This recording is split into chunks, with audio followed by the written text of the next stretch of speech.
Well, good morning, everybody. It is the 28th of May. This is episode number 53 of the Coronavirus and the Independent Retailer podcast. I'm Bob Negen. I am your host. And for the next 2 days, we are going to sort of do a retrospective of the pandemic through the eyes of this podcast. Now, normally when you do a retrospective, it's about something good. It's about somebody's career or a band or something like that. Well, we're going to look at this pandemic. And in the words of Jim Morrison, man, what a strange trip it has been. You know, back in January, the Platinum Mastermind group met in Los Angeles, and we talked about it. You see, Susan's brother-in-law has a PhD in molecular and cellular biology. And he started warning us. He was like, man, this is coming, this is coming, this is not good, this is not good. And at the PMG, the Platinum Mastermind Group meeting, we had this conversation. Susan and I said, our brother-in-law's, really on top of this, and this is what he sees happening. And at that time, we really kind of thought the worst thing that would happen would be supply chain disruptions. Not the case, has it been? And then on February 27, we came out with the original report, the Coronavirus in the Independent Retailer report. And in that report, we made a couple of predictions. We said there are going to be predictions in supply chain, social distancing, financial disruptions, team disruptions, and personal disruptions. And I am proud, maybe, I don't know if proud is the right way, but guess what? We were right on with that one. And it was so sudden, wasn't it? I mean, think back at it. It was so sudden. Everything got locked down so quickly, and the world changed so dramatically. And so right after that report came out, we said, we need to do a community forum. I mean, there's this pent-up energy to talk about this. And then right after we did that first community forum, it's like, we need to do a 5-day-a-week podcast, because there was all this energy around the conversation. We were literally in uncharted territory. And, so that's when it started. And that's why it started. It was a way for us to make sense of what was happening, and it was a way to help, for us to help you make sense of what was happening. And so today and tomorrow's the last day of this podcast. We will continue with the podcast, but it's the last day of these 5-day-a-week podcasts. And so, what we want to do today, is just sort of go through today and tomorrow, go through the history of the pandemic so we can maybe look back at it and really kind of relearn some of the lessons that might have gotten lost in the panic, that might have gotten lost in the bullshit, right? We started with that. And then there was all that panic. And so the first podcasts were really about that. Man, oh man, all this stuff is happening. We're all trying to make sense of it. In those days, I mean, it was really about the panic. And I saw my job as to keep you focused on moving forward. My son Joe made the remark that I talked about the fact that I had been through 3 sort of existential, not me personally existential crisis, but 3 crises in my retail business, and that, in the lessons that I learned from those crises. And that was a lot of the conversation in the beginning, wasn't it? We kept coming back to this mantra. You're never going to be successful in business if you're not in business. Nobody knew what was going on, did we? Nobody had a clue. And so we also talked about, and by the way, this is where I saw resilience start to happen. This is where, on our Whiz Bang Retailers community, I started to see people go from, to, all right, every morning. I started the podcast. Congratulations, we're one day closer to the end. You notice I don't say that anymore? We don't know when the end is. There is no end. This is just what it is. But there was, I really, that made me feel really good. And if you're watching this or listening to this, think back to that, to those early days. We were all experiencing so much angst, yet the resilience was building up. It kind of is the no pain, no gain mentality. People were working it. We were all working it together. It made me so happy to see that happen. And in those early days, I did several interviews, and I want to point out a couple because those interviews were very, very valuable, and I think they would still be valuable to you today. A lot of you haven't been listening to this podcast since the very beginning, but I'll just point out the podcasts that I think you should, the interviews I think you really should pay attention to. And one was from an interview I did with Maureen Doran. And Maureen is a Platinum Mastermind Group alumni, and she has a clienteling program. And what we were trying to do in those days is find ways to keep doing business when we were slowly being shut down, or social pressure was keeping people out of stores.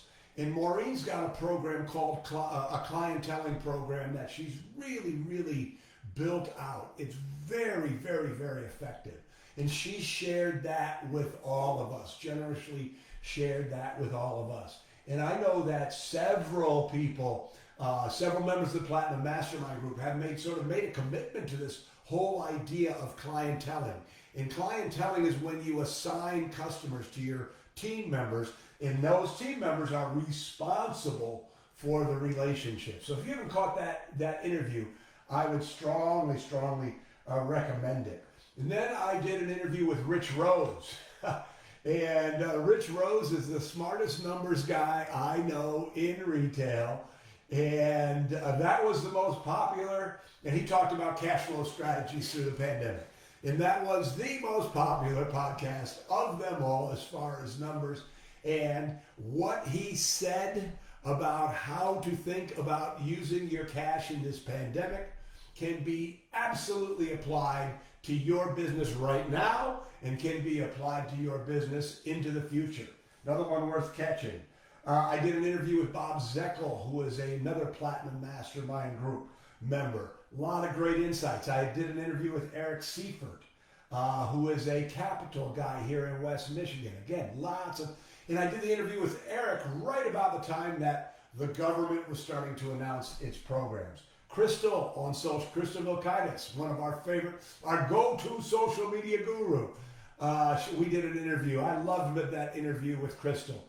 We were talking about social selling and the future of social media. How do you use social media in this? And then I had my final interview was with Mark Weiss, the president. Well, now just the CEO. He just hired a president who I'm going to have a call with this morning, an introductory call. And Mark's one of the smartest guys I know in retail, and he watches retail in a different way than I watch retail. He's the numbers guy. He's the inventory guy.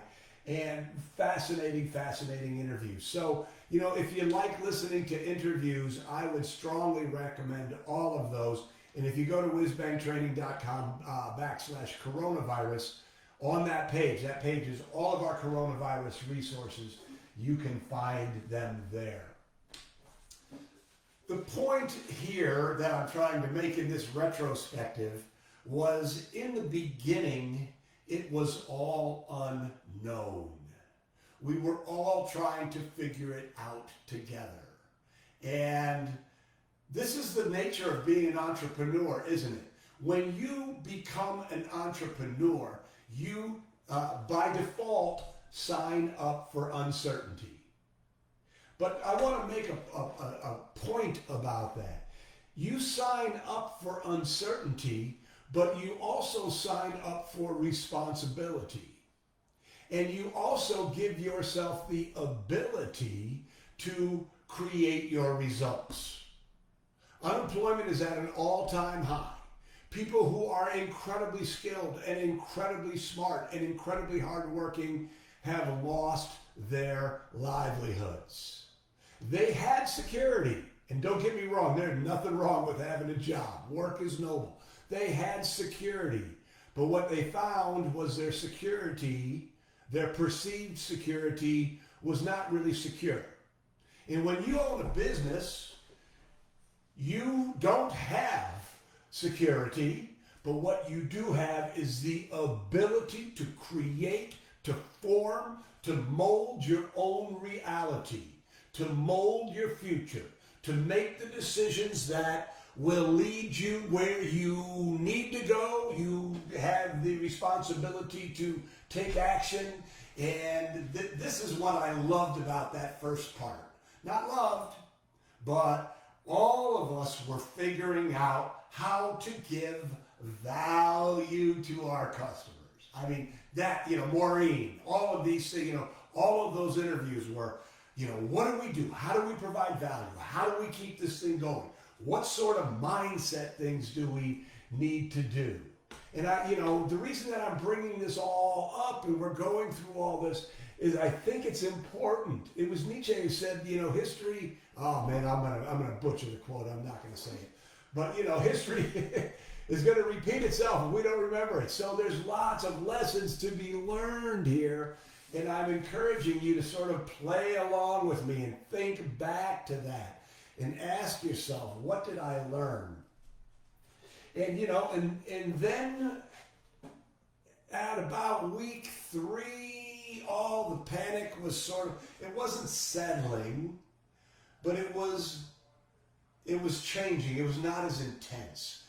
I kept using the metaphor of being caught in a giant wave. If you've ever been swimming at the ocean, sometimes you get caught in a big wave and you're just tumble, and then eventually you sort of get spit out of the wave and you're still disoriented and you're still a little afraid, but you're no longer tumbling.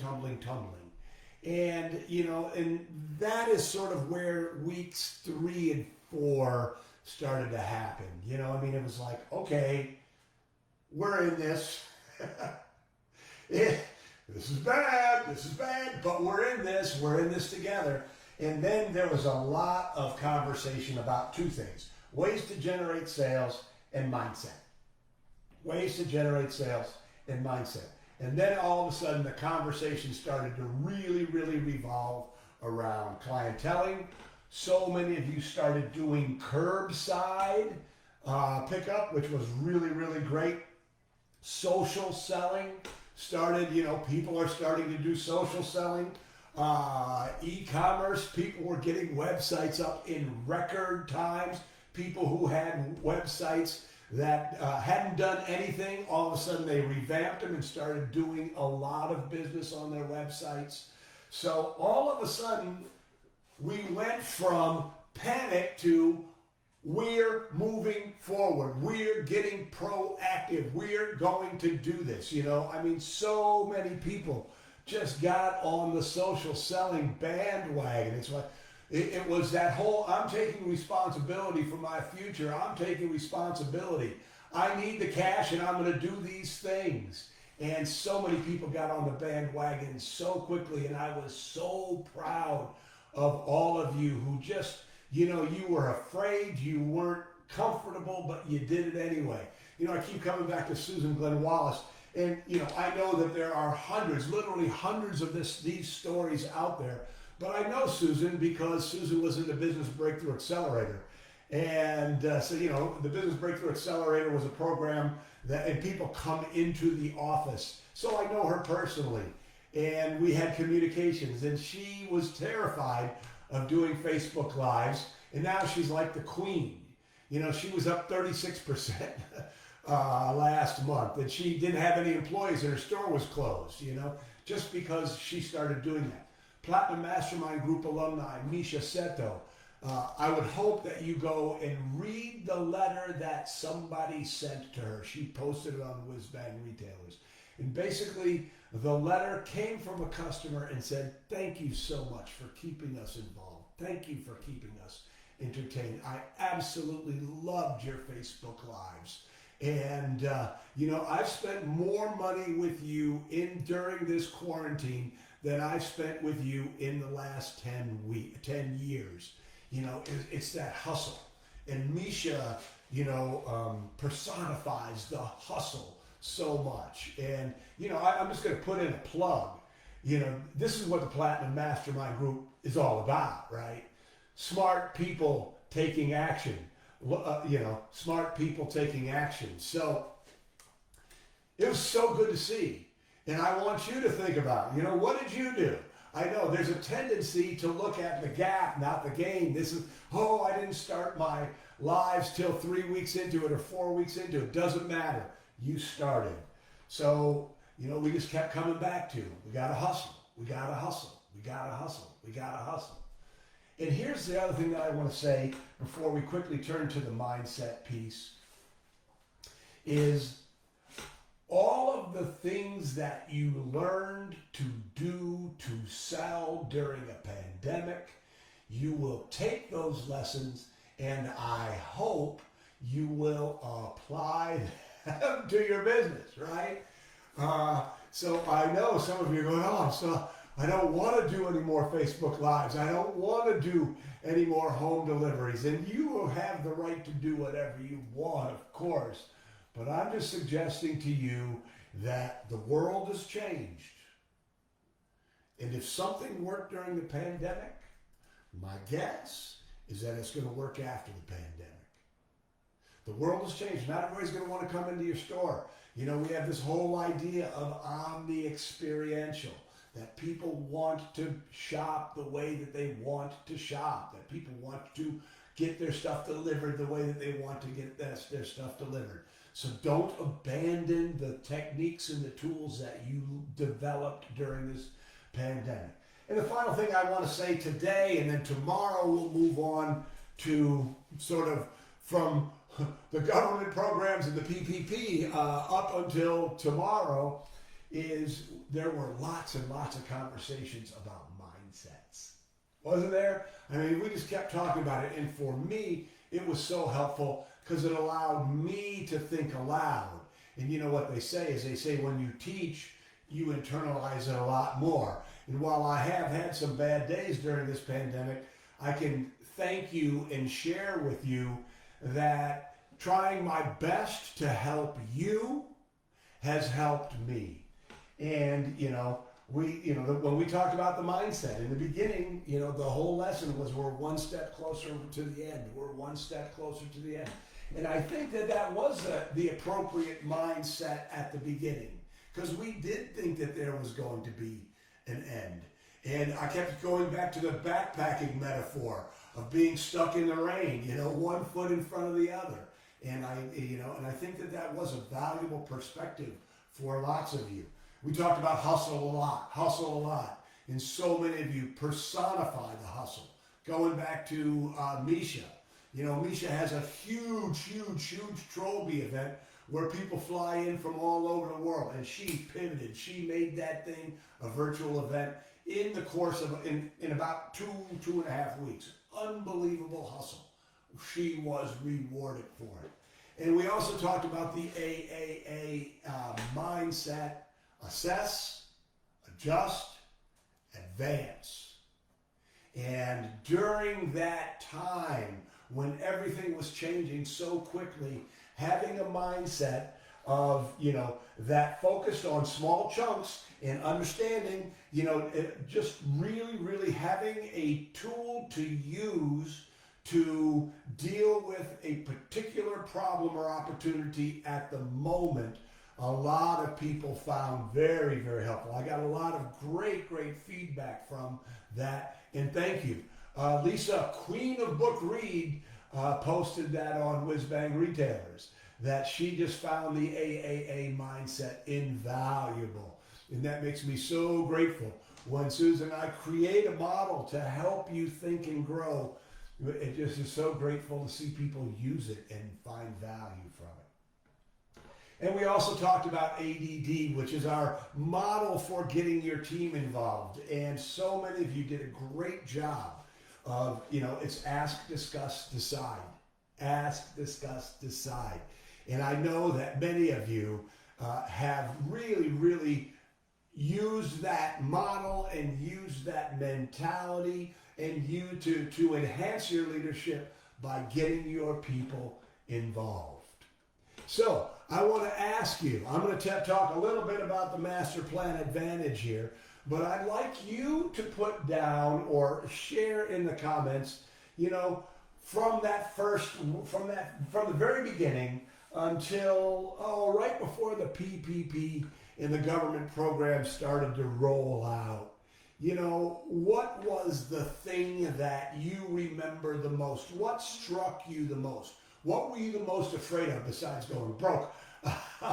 But what lessons did you learn? Share that with us. We'd love to see that. And going back through this whole history of this podcast has been very, very valuable to me too.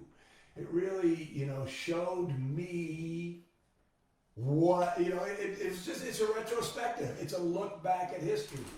I shared that this is my best habit. I journal. And my last journal, whenever I'm done with a journal, I read a new one. I read the last one, and the last one was, and I'm on a brand new one, was all about the pandemic. And it's good to remember. It's important to remember. It's important to use what you learned in the future. All right, so as we mentioned, on the last day of the month at midnight, I think it's Sunday at midnight, all of the prices that we have dropped because of the pandemic as a way of supporting you during the pandemic are going to go back up. And you know what? I don't want to talk about the Master Plan Advantage. I want to talk about the Retail Sales Academy. Or did I already talk about the Retail Sales Academy? No, I didn't. Yes, I did. I'm sorry. I do want to talk about the Master Plan Advantage. So the Master Plan Advantage is an absolutely amazing program because the Retail Mastery System gives you those skills, the skills you need to run a successful business. It is for owners and managers. The Retail Sales Academy is for frontline employees. And so both of them, amazing investments that will have tremendous returns. And by the way, the Retail Sales Academy, now is the time to invest because right now it's $197 a month. It is going to go back to $297. And if you invest now, you lock yourself in at $197 a month forever. But so these are skills, these are on the floor stuff. But the Master Plan Advantage is the bigger picture piece. The Master Plan Advantage is when you learn how to structure your business. We talked about the Retailer Accountability Blueprint. It starts with a vision. Then it moves into a blueprint so that you have the right people doing the right things. And then it goes into finding the right team, a team of superstars. And then how do you create a rhythm in your business so that you move forward in a meaningful way. So it really is the entire structural piece that if you're going to be a retail pro plus in the future, you really need to do that. It's only 3 hours long, so you can go through it quickly, do the work in a day or two. I guarantee you, it'll change your life. So, anyway, that's that. I hope that you found this retrospective helpful. Tomorrow we're going to go back. It's going to be the last day of the Coronavirus in the Independent Retailer podcast. We're going to go back. We're going to give it some more time, another look, and hopefully you'll go back and that our retrospective will trigger something in your mind that will be incredibly valuable to you in the future. All right, everybody, I'm Bob Negen. I'll see you tomorrow.